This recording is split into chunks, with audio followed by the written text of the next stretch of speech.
25 octobre 2013. Des Vivas et des Voix, en compagnie de Jean-Claude Dequesnoy. Bonjour. Jean-Claude Dequesnoy, bonjour. Vous êtes quelqu'un qui avait un lourd passé, si on peut dire comme ça. Vous avez commencé avec des envies d'être sur une drôle de scène, la scène scolaire, en face d'un drôle de public, des élèves.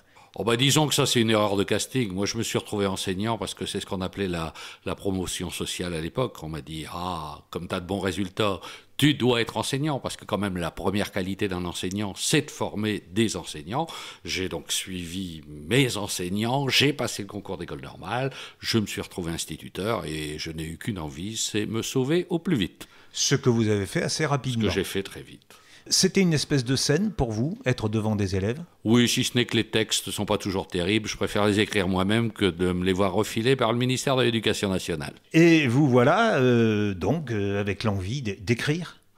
D'écrire, je suis passé par des tas d'étapes entre deux. Disons que je me suis intéressé beaucoup dans un premier temps au périscolaire, à tout ce qui tournait autour de l'école. J'ai fait entre deux un diplôme de directeur d'équipement qui m'a permis de diriger un service culturel pendant un petit moment. Et puis, comme je passais de plus en plus de temps en spectacle et de moins en moins à la mairie, à un moment ça se voit quand vous êtes dans une mairie, habitant, bon ça passe, on pense encore que c'est un temps complet, à quart-temps, on vous voit encore de temps en temps, on se dit tiens, il doit encore bosser là, mais quand on vous voit plus qu'une fois tous les 15 jours, on commence à avoir des doutes sur votre présence. Donc il y a mieux valu que je fasse toute autre chose. Un nouveau départ. Voilà, l'écriture, les festivals, notamment pas très loin d'ici, le festival de Tournon, où j'étais encore amateur à l'époque. J'ai rencontré Jacques Maillot, qui m'a demandé de venir au Théâtre des Deux Ânes à Paris. Puis c'était le Théâtre des Deux Ânes, le Caveau de la République. J'ai dû faire autour de 1000 représentations au Théâtre des Deux Ânes. Et puis les tournées Carcinti derrière. Maillot était déjà directeur de... Maillot était directeur artistique. Il n'était pas encore directeur du théâtre. C'était encore M. Herbert qui dirigeait le théâtre d'une main de maître. Et puis aujourd'hui, Jacques est devenu le directeur du Théâtre des Deux Ânes et pas seulement de l'artistique. Théâtre des Deux Ânes, on dit que c'est le temple de la vacherie et de la boutade politique. Ça, c'est signé Marianne, le journal Marianne. Oui, c'est le travail du chansonnier, c'est en fait d'essayer de comprendre ce qui se cache derrière les mots. À chaque fois qu'un politique utilise un mot, c'est toujours pour en planquer un autre. Quand il vous dit les impôts n'augmenteront pas, c'est que ce ne sera pas un impôt, c'est que ce sera une taxe. Il y a toujours un mot qui est choisi pour un autre, et c'est un peu ce qu'on essaye de débusquer, de l'agrémenter à notre propre sauce. C'est de réécrire les propos politiques pour dire la vérité. Quelquefois en langage clair, ou tout au moins sa vérité. Marianne, c'est exactement ça, c'est le suivi de tout ce qui s'est passé durant un peu plus de 50 ans de Ve République. Et à travers ces 50 ans de Ve République, on a pris comme thématique un bistrot qui fête ses 50 ans, et on va retrouver tous les éléments qui ont marqué cette République depuis l'arrivée de la Constitution, le nouveau franc, mai 68, etc., etc. L'avènement de Giscard, le départ de Giscard, l'arrivée de Mitterrand, enfin, le Rainbow Warrior, je passe un peu tout ce qui a pu se passer durant... ces 55 ans de Ve République. Voilà, Marianne dans tous ses états, c'est ce que vous allez jouer ce soir ici à Véricelles, avec, comme on disait autrefois, Mademoiselle Bonbon. Ah, Mademoiselle Bonbon, de la comédie de Beaugency. Bon. Ouais. Vous jouez aussi, vous-même, vous jouez le rôle du client. Le client qui a un client qui est là depuis l'ouverture du bistrot, il y était déjà avec son père et qui est un peu blasé. C'est un peu le personnage d'un vieux leader syndicaliste qui aurait tout vu, qui a été trompé, roulé dans la farine, dans tous les sens, qui ne croit plus en rien, et qui voit la politique avec une distance de plus en plus grande. C'est votre cas? De plus en plus dans la vie aussi, oui. Si vous prenez trop de distance... Ah non, c'est pas une distance avec l'acte politique, c'est une distance avec ce qui est dit. Moi, je suis toujours le nez plongé dans tout ce qui se passe en politique, mais j'y crois de moins en moins. Je pense que le politique, comme disait Jean-Marie Le Pen, disait une fois, il faut avoir tête haute, main propre. Alors, si simplement les politiques pouvaient déjà avoir des mains, même si elles n'étaient pas très propres, ça serait déjà pas mal, parce que je suis même pas sûr qu'ils aient encore les mains aujourd'hui. Comment procédez-vous? Vous lisez beaucoup la presse, vous écoutez la radio, vous allez regarder aussi du côté des écrans, aussi bien à la télévision que sur Internet? Oui, peu sur Internet. Moi, je suis encore un vieux machin, donc Internet, c'est déjà trop nouvelle technologie pour moi, même si j'y vais de temps à autre. Disons beaucoup radio. Moi, je suis très radio. Et puis, j'aime beaucoup lire les magazines avec un décalage de 1 an à peu près. C'est-à-dire qu'on n'est plus dans l'actu. On voit ce qui s'écrivait à l'époque et où on en est aujourd'hui et on arrive beaucoup mieux à retirer ce qui est encore intéressant, ce qui était, comme aurait dit Rabelais, la substantifique moelle, et puis de laisser un peu tout le détritus parce que combien de faits sur le moment on dit « Ah, ça va bouleverser la vie entière » et 15 jours après on les a oubliés. Alors ça, c'est le phénomène de l'actualité, mais si j'entends bien, c'est encore pire du côté de l'actualité politique. Ben oui, parce que... Bon, je ne vais pas vous faire par exemple le catalogue des promesses ou les contradictions qui sont faites du jour au lendemain maintenant. Avant il fallait quand même quelques mois, mais aujourd'hui même plus. Le lundi on vous dit un truc, le mardi on vous dit le contraire, le mercredi, et ça c'est pas spécialement de gauche ou de droite. Je crois que on est dans une société de l'immédiat où ce qui compte c'est comment s'en sortir de suite et puis le reste on verra après.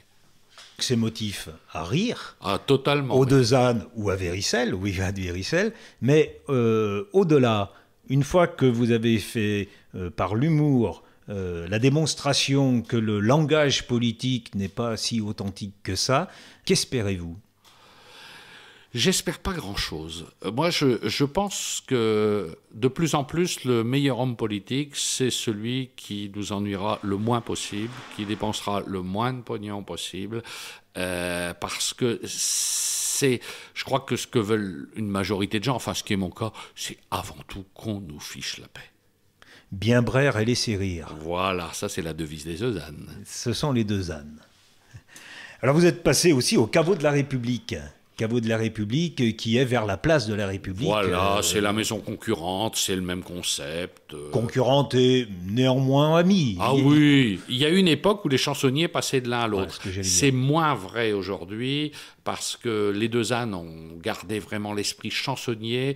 Le caveau de la République, il y a toujours une partie l'esprit chansonnier, mais il y a aussi un esprit découverte des talents de demain qui ne sont pas forcément des talents politiques. On commence au caveau de la République, et puis en vieillissant, on passe aux deux ânes? Pas forcément, il y en a qui font la route dans l'autre sens. C'est pas la Chambre des députés et des sénateurs? Non, moi je crois que je vais démarrer au caveau de la République et finir au Père-Lachaise. Je vais vous poser une question que m'a posée dans les couloirs Serge Féchet. Vous êtes toujours au Théâtre des Deux Ânes? J'y suis plus depuis 2 ans. J'ai été beaucoup au Théâtre des Deux Ânes, j'y serai à nouveau. Depuis 2 ans, le choix du Théâtre des Deux Ânes a été de faire une revue. C'est-à-dire ce n'est plus une suite de tableaux de chansonniers, mais plus des personnages où les gens jouent l'un Strauss-Kahn, l'autre François Hollande, etc. Et c'est beaucoup plus une revue sur à mi-route entre la parodie, l'imitation, et c'est un peu moins mon domaine. Moi, je suis beaucoup plus quelqu'un qui est sur l'écriture que sur le travail de revuiste, qui est assez différent. C'est le spectacle Flamby. Voilà, c'est Flamby le Magnifique. Et c'est la 3e année que le théâtre a une revue, et une revue qui est très très intéressante. Moi, je conseille à tout le monde d'y aller. Simplement, je pense que c'est un métier un petit peu différent. Mais vous pensez qu'ils vont garder cette façon de faire, ou ils vont revenir à la formule précédente? Bon, ça, j'en sais strictement rien. Ça sera la volonté de Jacques Maillot. Et puis, quand les chansonniers sont en tournée, ils sont totalement à la formule précédente, c'est-à-dire une suite de numéros, puisque le spectacle-là est un spectacle qui est le spectacle des Deux Ânes, mais ce n'est pas le spectacle qui part en tournée. Vous êtes un habitué de la baie des Singes de temps en temps, chez mon ami Schraz, oui, je vais de temps en temps à la baie des Singes. Mais bon, sur la région, où je suis venu il n'y a pas très longtemps à Saint-Symphorien sur Coise, là, avec M. Le Maudit. Je suis déjà venu ici, je suis venu à Lyon plusieurs fois, à la fois à Gerson tout au début, mais aussi il y a plus récemment au Théâtre Tête d'Or, par exemple. Et à Saint-Étienne, le Théâtre de Poche? J'ai fait le théâtre de poche il y a bien longtemps, mais alors ça remonte il y a bien longtemps. Puis après, tous les centres culturels autour de Lyon, je pense à l'Espace Jean Popren à mes yeux, puis des tas d'autres là tout autour. Le Festival de l'humour de Vienne, très régulièrement. Le théâtre de poche à Montélimar, enfin le théâtre du Calepin exactement. C'est le même public pour vous, le public parisien des Deux Ânes ou le public de la Baie des Singes? Oui, enfin moi je le considère de la même manière. Je ne vois pas un public spécialement parisien. Les gens, non. Pour moi, c'est les mêmes. On braie et on rit de la même façon. Oui, il vaut mieux. Wally, à ce micro, disait justement que lui, il ne faisait pas la distinction entre l'Olympia ou Véricelle. Mais oui, parce que les gens qui sont là, ils viennent de la même manière. Moi, ça m'amuse toujours quand quelqu'un termine son spectacle en disant merci d'être venu si nombreux. Chacun n'est jamais venu qu'avec lui-même et est absolument pas responsable de ce qui s'est passé tout autour. Et donc, on travaille pour chaque personne. Un groupe, pour moi, c'est pas une entité, c'est un ensemble d'individus. Et chaque individu, on travaille pour lui. Il n'y a pas un public. Non. C'est une assemblée d'individus. Oui. Ils sont là par hasard, ils ne bien. savaient pas qui serait le voisin. Oui. Et puis le lendemain, je crois qu'ils l'ont oublié. Qu'est-ce qui était à côté d'eux au théâtre? Qui se souvient? On se souvient de ce qui s'est passé sur scène. On ne se souvient pas de son voisin de théâtre. La compagnie Alain c'est le prénom, Alain et l'autre, Oui. vous en faites toujours partie? Ah oui, bah c'est la compagnie que j'ai créée en 1991, et puis avec toute une bande de copains. Alors c'est une compagnie assez particulière puisque tous les artistes sont tous professionnels et tous les dirigeants administratifs sont des bénévoles. C'est une structure c'est un peu particulier, mais ça fonctionne très bien comme ça. Cette compagnie produit des spectacles. Oui. Elle est située dans le Nord, elle travaille actuellement autour de 2 orientations, des spectacles d'humour. En ce moment on tourne avec M, le mot dit, Le monde de mes mots, Le royaume des cons, Marianne dans tous ses états, Autant n'emporte le ventre, et en création un spectacle dégustation qui s'appellera Éloge de la bière, qui est un texte qui a été écrit par Ronnie Cooter, que j'ai réadapté, et c'est un spectacle qui va nous permettre de faire découvrir la bière à la France entière. Et à côté de ça, on travaille également sur des expositions spectacles, une première qui regroupe une 60aine d'orgues de barbarie, de boîtes à musique, de phonographes sur l'histoire de la reproduction du son, et une autre qui était pas très loin dans la région, à Tournon, dans le cadre des 80 ans du ciné-théâtre, qui s'appelle 20 000 lieues sous les rêves, sur le thème comment on amenait l'image à l'écran avant le cinéma, et qui regroupe des lanternes magiques et tous des appareils de projection. L'orgue de barbarie, c'est un instrument qui vous titille, ou c'est le fait que ce soit un instrument de rue? Non, c'est devenu... j'ai acheté un orgue de barbarie de manière totalement bizarre. C'est qu'à un moment, j'avais besoin d'être accompagné. J'étais d'abord accompagné par des musiciens, mais comme je faisais 2 ou 3 chansons par spectacle, c'était un peu compliqué d'avoir des musiciens uniquement pour faire 8 minutes de spectacle. Et donc je me suis dit, il faut que je trouve un moyen d'être autonome. J'ai donc pris l'orgue de barbarie qui me permettait de travailler des parodies de chansons sur l'actualité.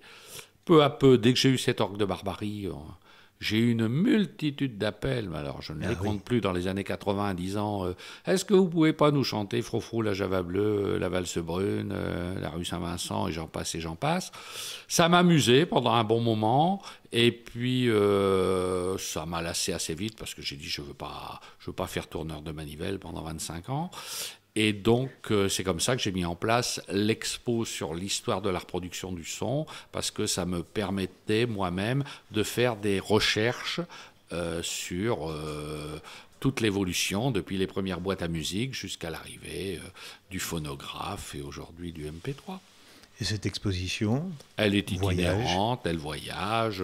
C'est déjà du volume, hein. Il faut une salle de au minimum 300 mètres carrés quand même, et puis une 60aine de machines, plus voilà, tout un décor autour de cette histoire de la reproduction du son.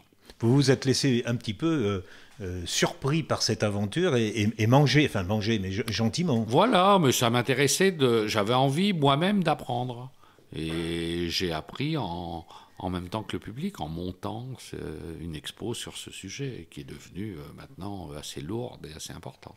Il existe en France des gens qui fabriquent les cartons? Oui, il y en a encore un pas très loin d'ici, qui fabrique les cartons, qui fabrique les orgues. Vous en avez un très près de chez vous, à Saint-Just-à-Rambert, Ah oui. qui est... alors le père, c'était André Audin, je ne connais pas le nom du fils. Mais On enfin, parle de voilà, facteur, là aussi? de facteur Facteur. d'orgue, oui. Oui. Depuis, d'ailleurs, je ne sais plus qui disait... depuis la grève des facteurs de piano, Beethoven n'a pas reçu la lettre à Élise. Mais enfin bon, je veux bien le croire. Il y en a aussi un autre qui est près de Vienne, à Sessuel, qui est le successeur de la maison Limonaire, qui est fournier. Il y en a encore un à Toulouse, je crois, qui fait de la fabrication d'orgues de Barbarie. Et puis des noteurs, le plus connu, c'est Pierre Charial, qui est à Paris, qui a travaillé avec Martial Solal. Enfin, c'est vraiment quelqu'un qui fait de la recherche sur la musique d'orgue de Barbarie. Je peux vous demander, dans cette recherche, pour vous, personnellement, quelque chose qui vous a vraiment marqué, surpris? C'est l'ingéniosité que les gens mettent, mais on retrouve ça dans la vie de tous les jours, pour éviter un apprentissage. Parce que quand on pense aux efforts que les gens ont dû faire pour éviter d'apprendre la musique, on retrouve ça tous les jours à l'école. Il y a des gamins qui mettent des techniques en place pour éviter d'avoir à apprendre ce qu'on leur demande, qu'on leur tire leur chapeau sur la manière dont ils en sont sortis pour contourner le problème. Et ça, c'est quelque chose qui m'intéresse tout le temps. Moi, je suis fasciné par des gens qui sont en dehors des circuits, des mecs qui sont capables de vous monter des bidouillages pas possibles, qui sont complètement hors normes, mais qui sont d'une intelligence diabolique. Vous auriez aimé être quelqu'un comme ça qui arriverait à mettre un mécanisme en place, Non, un mécanisme tout simple? Incapable de ça, incapable. J'arrive à concevoir des choses, mais je vous donne un exemple tout bête sur une cuisine équipée. Ça paraît idiot. J'ai eu l'occasion de faire une cuisine équipée il n'y a pas longtemps. Les gars chez qui je suis allé pour faire monter cette cuisine équipée étaient persuadés que j'étais un bricoleur parce que tout était détaillé au millimètre près. Je lui ai dit oui, mais le deuxième problème qui se pose, c'est pas dans la conception théorique de la cuisine. C'est donnez-moi une perceuse et demandez-moi de faire un trou à cet endroit-là, et vous aurez un trou qui sera 1,5 centimètre de l'endroit où vous avez demandé. Et c'est là que commencent les problèmes. C'est pour ça qu'il y a des gens qui ont des facultés totalement différentes et qui, quelquefois, me fascinent. L'écriture d'une pièce comme ce soir, ce n'est pas un bricolage? C'est un montage, parce que, en fait, il y a un chansonnier qui a bien résumé ça, qui me connaît depuis longtemps, qui s'appelle Sergi Hadot, et qui est sur Europe 1 en ce moment, et qui m'a dit « T'es quand même le seul gars que je connaisse qui a réussi à recaler tous ses revues de presse depuis 1970 dans un spectacle. C'est quand même l'art du recyclage. » C'est totalement vrai. Il a fallu mettre en place une thématique, une écriture de pièces, mais il est évident qu'heureusement beaucoup de choses, je les ai écrites au fur et à mesure où elles se sont passées, parce que c'est pas en 2007 où je me suis dit mais 81, Giscard, machin, j'étais refouillé dans toutes mes archives de ce que j'écrivais en 81 sur ce qui se passait, et à partir de là, j'ai réécrit la pièce d'aujourd'hui. Recyclage. Voilà, exactement. Vous avez d'autres projets de recyclage? Non, pour l'instant, je vous dis, je travaille sur l'éloge de la bière. Et puis, ça me titille d'un jour mettre en place un spectacle sur toute la période de la boîte à sel du grenier de Montmartre. Je reviens dans vos débuts. Vous avez eu la possibilité d'écrire pour les autres un imitateur, un ventriloque? Oui, ça, c'est des demandes qui m'ont été faites et j'ai répondu un peu positivement, quoi. Mais je tiens pas à en faire une spécialité. Quelquefois, on me demande de travailler sur une thématique d'actualité, voilà, notamment pour des imitateurs. Il y en a quelques-uns qui m'ont déjà demandé de travailler pour eux. Je l'ai fait de manière ponctuelle, mais je ne tiens pas à devenir l'auteur d'un imitateur. Ça faisait partie de votre apprentissage? Voilà, ça m'amusait. C'était une rencontre à un moment donné. La voix du comédien, la voix du chansonnier, pour vous, c'est quelque chose qui se travaille, c'est important? N'importe quelle voix peut devenir une voix de chansonnier? Oh, je pense, faut apprendre simplement à placer sa voix. Moi, j'ai pris l'habitude, j'ai travaillé ma voix d'une manière très particulière. Je tente le plus possible, c'est ce que je vais faire encore ce soir, de travailler sans micro. C'est-à-dire d'avoir une voix qui porte suffisamment pour une salle de 200-300 places, parce que je pense que la technique, c'est une barrière de plus entre les individus. Moi, je suis étonné. Au début, ça me faisait marrer. Maintenant, ça me fiche la trouille, parce que c'est un environnement qui me hante, de voir de plus en plus dans des sociétés, par exemple dans des petits groupements, il y a 30 personnes autour des chaises et on vous installe une sono comme si les gars allaient s'installer pour le Stade de France. Mais je dis, quand vous mangez avec 12 personnes à table, vous prenez un micro pour vous adresser à la personne qui est au bout, jamais. Donc, et pourtant, c'est ce qu'on voit. C'est étonnant, sur des petits groupes de 20 personnes. Je comprends si vous êtes à la ville de Lyon, qu'il y a 600 personnes dans la salle, je le comprends moins dans un village où il y a 30 personnes qui viennent écouter le conseil municipal. Il n'y a pas besoin d'équiper avec des micros. Pourquoi pas des projecteurs à un piédestal? On peut y aller, on en est. C'est donc un appel à, comment dire, une certaine authenticité du spectacle vivant en chair et en os. Ah ben, le spectacle vivant, c'est ça, c'est le droit de se tromper, c'est le droit de se planter, c'est que les gens aient une soirée exceptionnelle au sens où j'aurai pas forcément la même forme que demain ou qu'hier, et puis on ne sait pas ce qui va se passer. Ça peut être génial, comme quelquefois on se dit, tiens, on était en dessous, mais c'est ça la réalité du spectacle vivant. Sinon, il faut prendre une cassette. D'ailleurs, maintenant, quand je dis une cassette, on voit que c'est un vieux machin qui parle. Ou un DVD, on ferait mieux de prendre un. Voilà. Mais d'ailleurs, on voit de plus en plus maintenant les artistes qui sont tellement attachés à cette image que vous avez de plus en plus de DVD qui sont montés à partir de 15 enregistrements. Bon. Dans l'actualité présente, quel est le fait où vous voyez un langage qui habille vraiment une autre vérité ? Ah ben, par exemple, en ce moment, dans le chômage, on assiste à une décélération de la hausse. Ben, ça, je trouve quand même qu'il faut le faire. C'est-à-dire que ça baisse pas, mais ça monte moins vite que ça aurait pu monter. C'est bien. Peut-être qu'un jour, ça descendra moins vite que ça aurait dû descendre, on ne sait pas. Mais bon. Jean-Claude Duquesnoy, merci. Et ce soir, on vous dit les 5 lettres, merde. Voilà.